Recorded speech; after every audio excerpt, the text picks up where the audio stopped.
Hello, Jared here from Intense Outdoors, and welcome back to another installment of Backcountry Cooking.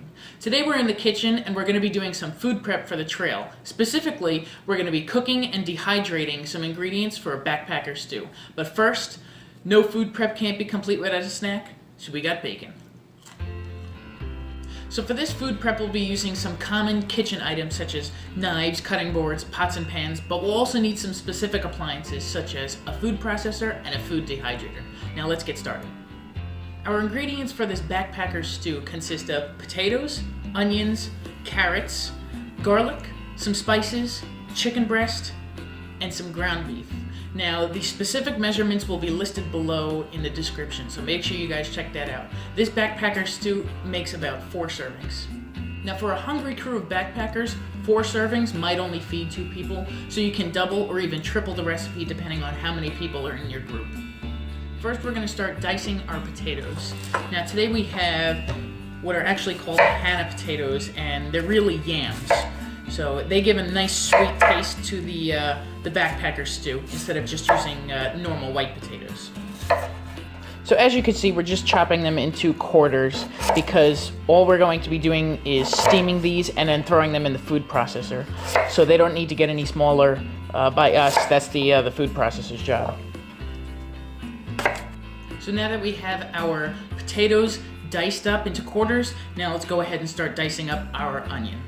Now for the onion, you're definitely going to want to cut those nasty ends off, unlike the potato there. And with those out of the way, you just peel that layer off the edge of the onion.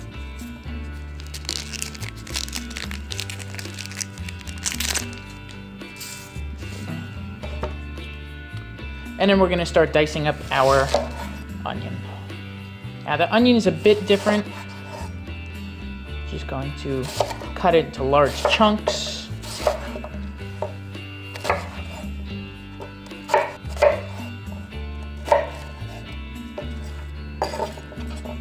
Perfect. And there we have our onions. So with the onions cut, we're going to grab these carrots, go over to the sink, and wash any dirt off.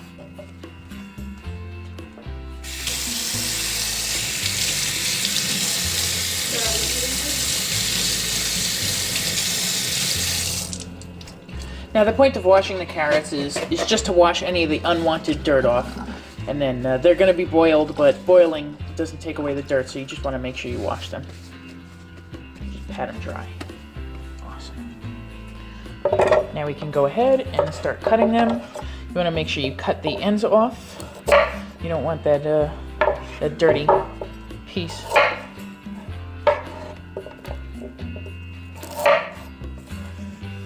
Okay, with those ends, we're just going to cut them into small circles.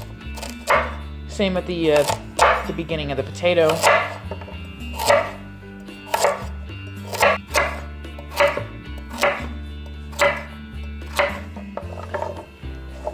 And just like that, carrots are done. Now, last but not least, we're going to go ahead and cut the cloves of garlic. So we had three large carrots diced up into small round circles. And now we have 4 cloves of garlic that we're just going to mince right up. So we get them peeled.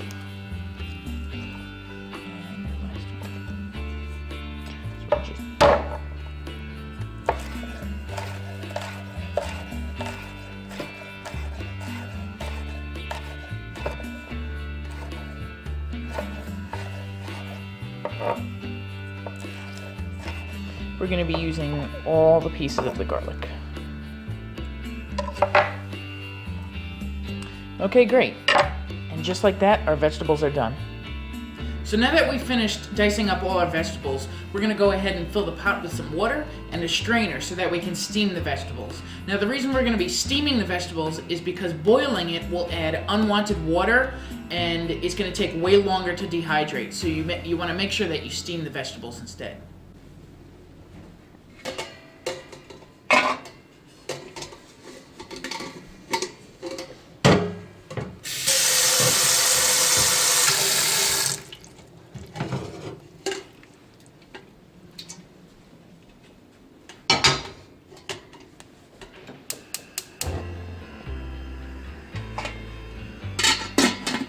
So now that our water's come to a boil, we're gonna go ahead and steam our vegetables. We're gonna do it in a specific order though. The potatoes and the garlic are gonna be steamed in one pot, and the carrots and the onions are gonna be steamed in another.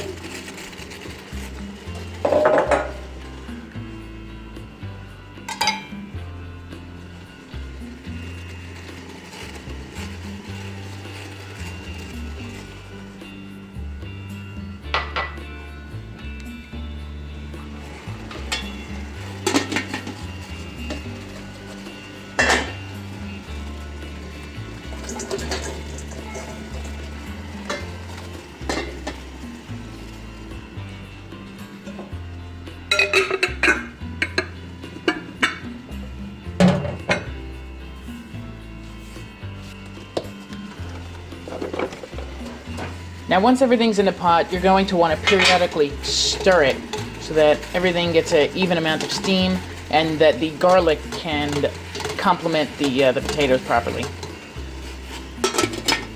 Same goes with the carrots and the onions.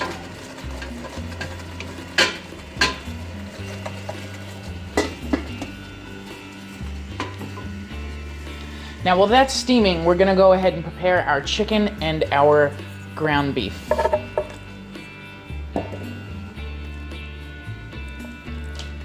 First, let's go ahead and start heating up our pan. We're going to be heating it up and adding some avocado oil in. Now you can use coconut oil or avocado oil. I just prefer avocado oil for the taste. Now with the ground beef is already prepared because it's ground. The chicken, however, we are going to dice that up. You can also butterfly it to make it a bit thinner if need be.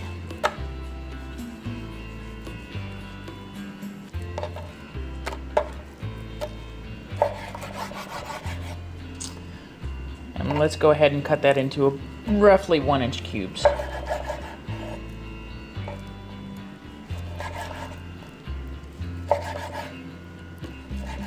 We just want the cubes to be about bite size. Now you do need to also take in consideration that the chicken is going to shrink down just slightly, but not too much.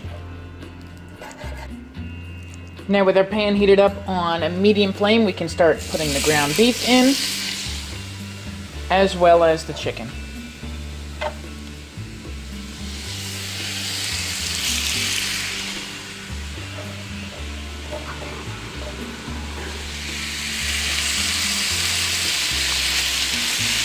Let's wash our hands, make sure we keep everything clean.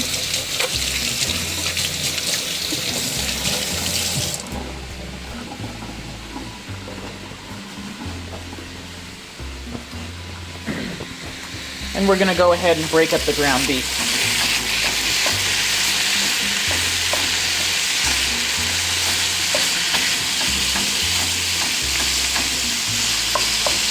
Stir up the chicken.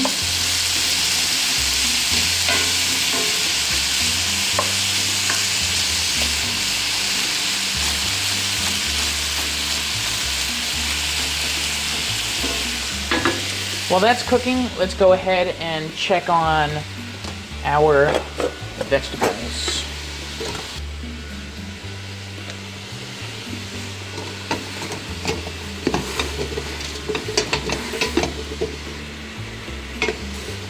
Starting to smell pretty good.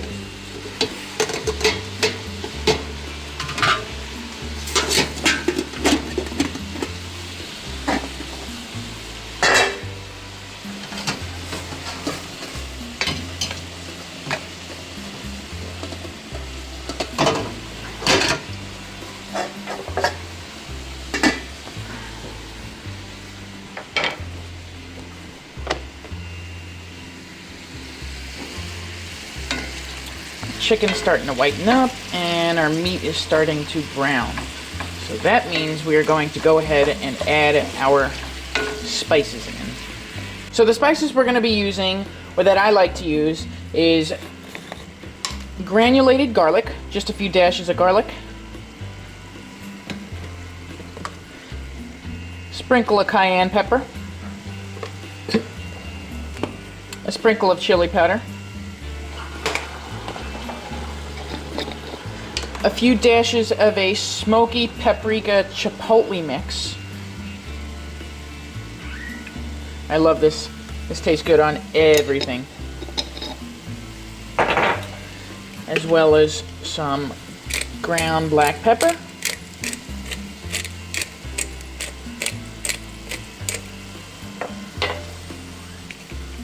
And of course, salt. Let's go ahead and stir that on up.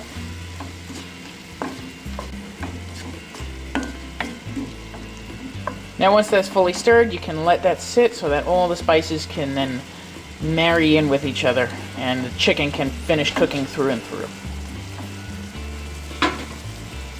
Let's also go ahead and check our vegetables. Time.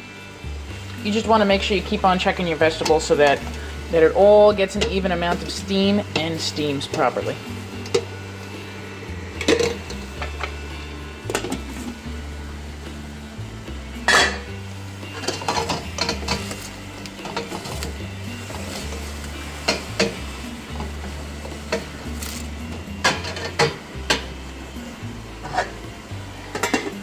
Everything is starting to look pretty good. So let's let everything sit for a bit. So it's looking like our meat and chicken is done. We're going to turn off the flame and let it cool. I'm going to let it cool in the back. It smells so good. We also want to make sure that we keep on checking our water level, just to make sure that the flame isn't on with nothing at the bottom of the pot. So that one's doing okay. We can fill it with some water. That one will also fill it with some water.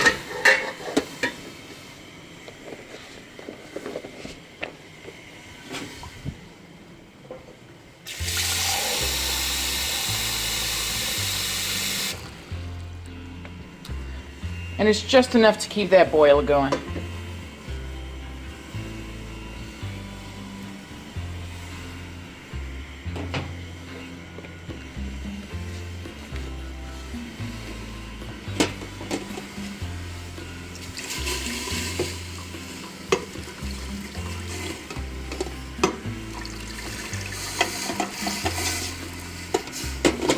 Now to tell if your potatoes are done, you just take a fork and stick it right in, and if it goes in extremely easy with no effort, then those potatoes are ready to go into the food processor. So let's go ahead and do that. Shut off the flame, let it cool for a bit. So with that slightly cooled, we also need to measure about 10 ounces of water, because that's going to go into the food processor as well. Now we want to use the water that we were steaming the vegetables with, just so we don't lose any of that valuable flavor. So let's go ahead and scoop out our potatoes. Get that right into the food processor. Now you don't want to add more than 16 ounces of water to this. I measured out 10 because I'm going to check out the water content once everything is food processed, and I see I need to add more water, I will. The reason why you don't want to add more water is because it will take much longer to dehydrate. Now let's go ahead and add in our water.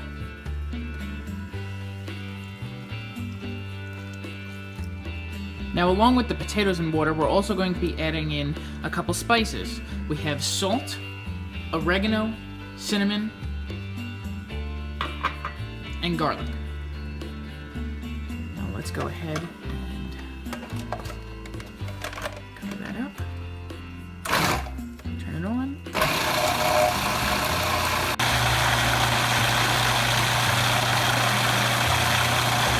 Okay, so now that our potato mash stew mix is all mixed up, we're going to lay it on our dehydrator racks and start the dehydrating process. First, we're going to want to take some oil, pour it on a paper towel,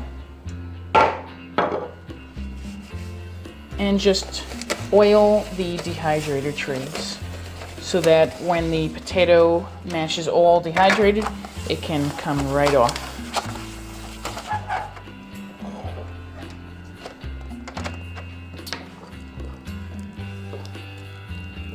We're going to take our mash and spatula it right on. Now we want it to be relatively thin so that it can all dehydrate properly, roughly about 1/8 of an inch thick.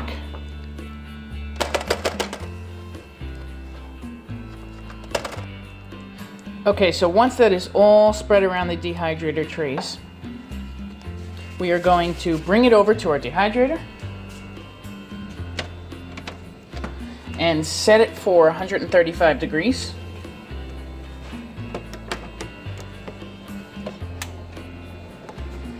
And we're going to let it sit for about 6 to 12 hours. Okay, so with our carrots and our onions finished steaming, we're going to go ahead and take them out, let them cool for a bit, and then cut them up into smaller bits.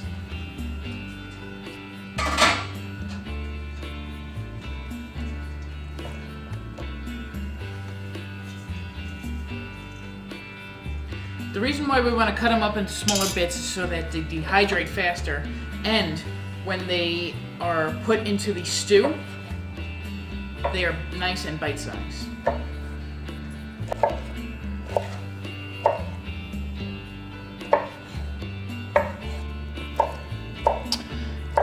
And this seems just about the right size. You just want it to get like bite-size. Small, nice pieces that you can fit into your mouth. So this is now ready to be placed on the dehydrator trays. And we can start the dehydrating process for the carrots and the onions. Now the time is going to be a bit shorter than the potato mash, but it's all relative because the process is done when the carrots and the potatoes and the onions and everything, when they're all the right consistency. So let's go ahead and spread this out on the dehydrator tray.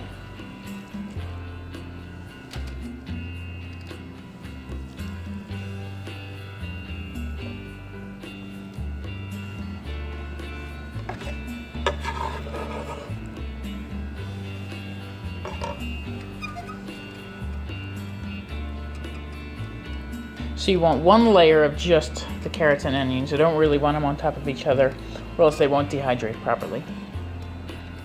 Now that they're all on the tray, we're going to go ahead and bring it over to our dehydrator. Just lift up. There's the potato mash. And we're just going to put it right on top. Like so. And it's set at 135 degrees as well as the potato mash.